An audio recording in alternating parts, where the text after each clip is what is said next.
When Jesus' trials at Annas and Caiaphas' palace were concluded, in the morning they took him over to the Sanhedrin to be tried there, and one of the likely places for that was at the Temple Mount behind us.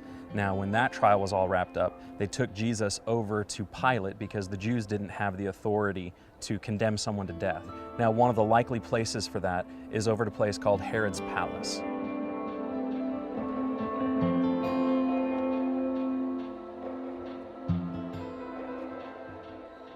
We went to the Kishla, which is part of the Tower of David Museum on the western side of the old city of Jerusalem, very close to the Jaffa Gate.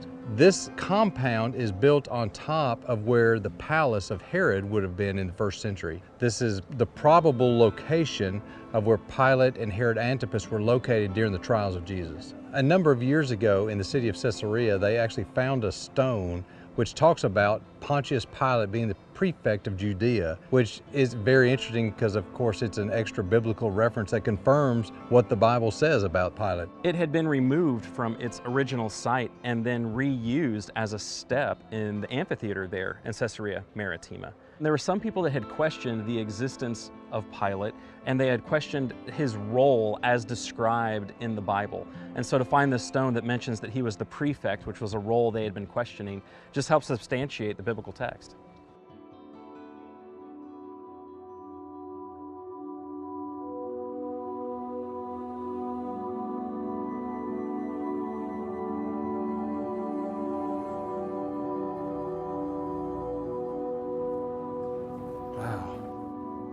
This is beautiful. This is incredible. This room is called the Kishla, and in the 1940s it was a prison. But after Israel gained its independence in 1947, they were able to come in here and do some excavation works, and they found civilizations going all the way back to the first century. You can actually still see the remnants of the prison bars in the roof where they cut them out. This is really a great space. What we have at the very top are the layers from the 20th century when the prison was here. And as they began digging, they found ruins that dated back to the Crusaders in the 12th century, and then the Byzantines in the 4th and 5th century. And of course, what we're most interested in is what they found here on the very bottom, which dates back to the Second Temple period, or the 1st century AD. This would be the foundation of King Herod's palace that sat here on the western side of Jerusalem. So that would be a Herodian section, dating to the same time as that 1st century road over by the Temple Mount. That's right.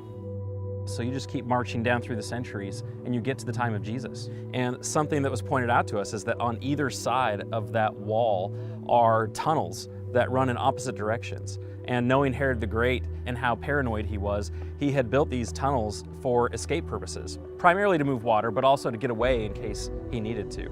So just above that was where the trial of Jesus took place. What I had always heard is that Jesus' trial before Pilate and Herod actually took place over at the Antonia fortress connected to the Temple Mount.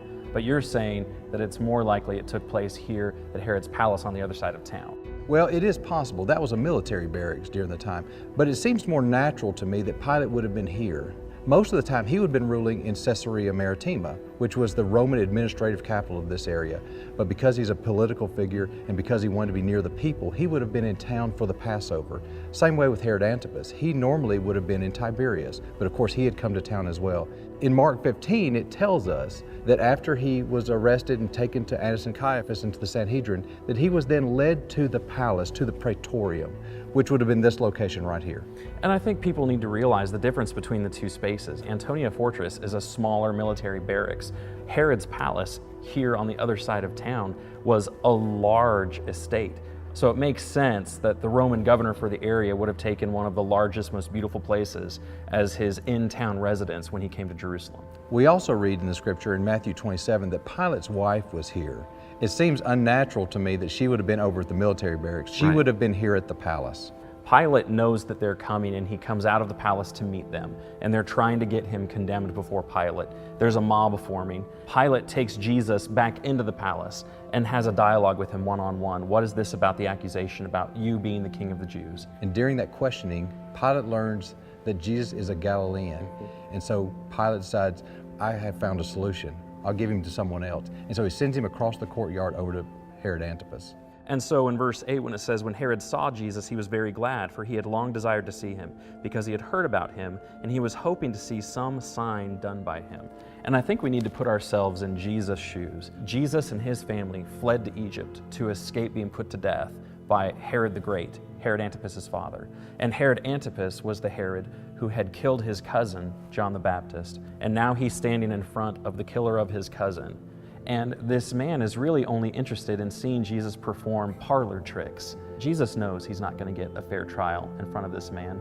I think it helps to understand the mental pressure and anguish that Jesus was going through and the exhaustion that he was under. And then he's sent back to Pilate.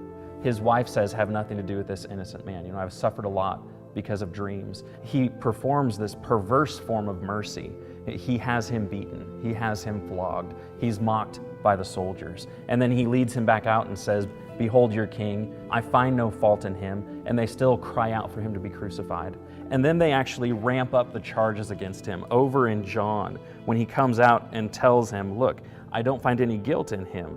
The Jews answered, we have a law, and according to that law, he ought to die because he has made himself to be the Son of God. Not only has he claimed to be king, but he's made himself to be divinity. And so Pilate quickly grabs Jesus, comes back into the palace, talks to him some more, and from verse 12, then on Pilate sought to release him. But the Jews cried out, if you release this man, you are not Caesar's friend. And so everything is escalating. The mob is getting unruly. There's a possibility that Pilate could be charged with being against Caesar, which would be death for him. We know what happened. He ends up washing his hands and turning him over to a centurion to be crucified.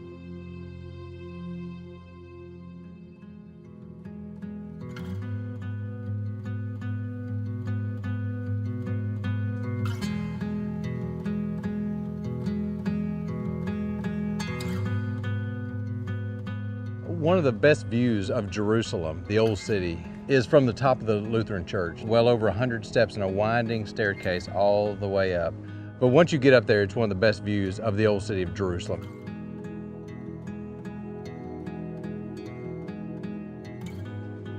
How gorgeous. Yeah, I'll let you catch your breath for a second.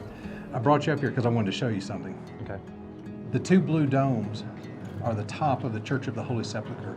That church sits on the traditional location of where Jesus Christ died, was buried, and arose. The big dome on the left sits on top of the edicule where they said he was buried. And the smaller dome on the right sits on top of where they think is Calvary, where he died. What a great perspective, a great view of the old city. It really is. I love coming up here and seeing this. As nice as this view is, actually there's something I want to show you that's down below the church. Below, Yes. back down all the stairs. All the stairs.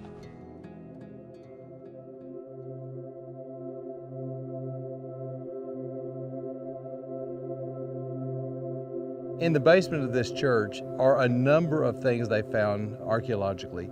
The main thing I wanted to show him was the remains of the first century wall of Jerusalem.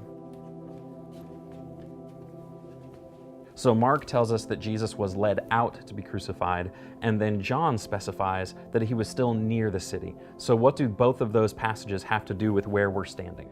Interestingly enough, where we're standing is outside the city. Now, how do we know that? Well, behind us is part of the wall from first century Jerusalem. Everything on the other side of this wall would have been inside the city. Everything out would have been outside the city. And the Church of the Holy Sepulchre, which we believe is the traditional location of Jesus' crucifixion, would have taken place about 200 feet in that direction.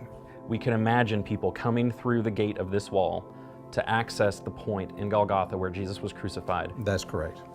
Right in front of us, according to what I've been reading, is this shaft that goes down about 40 feet. Back in the early 70s, they did some excavation, and they actually hit quarry bedrock from the time of Herod the Great. What can you tell us about the layers in this shaft? Well, you're right. Down at the very bottom, there is a quarry.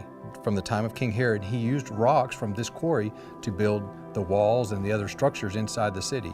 Probably another 10 to 12 feet above that is a garden layer that actually dates to the time of Jesus, so about 30 AD. And another 10 or 15 feet above that is a large section of basically residue. It was just a dumping ground during the time of Hadrian around 135 AD. So if we can imagine going back to that second layer, that layer of garden, And imagine it right up against this wall, about this wall extending down another 30, 35 feet, down to that garden layer where Jesus was led out to be crucified. It helps us imagine how large this wall was and how much history has taken place in between now and then. And it was out into that garden layer that Jesus was led to be crucified at Golgotha. What Barry was able to do for us was show us more evidence that helps us understand that our Bible and the descriptions of the crucifixion are accurate. Just in that one stop, Barry was able to point out the traditional crucifixion site of Jesus was outside the city walls. There was also a garden in that same spot, and the Bible talks about both of those things. It makes the Bible come alive to see things like that.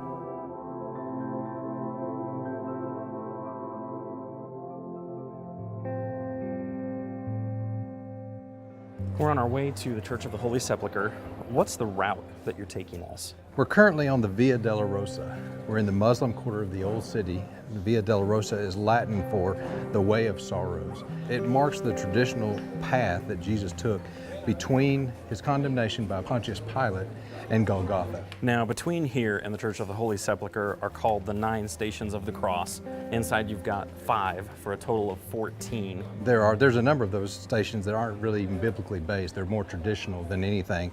And the path of the Via Dolorosa has changed many times over the centuries. The current path, of course, even if it's accurate, is still about 20 feet or so higher than the first century Jerusalem.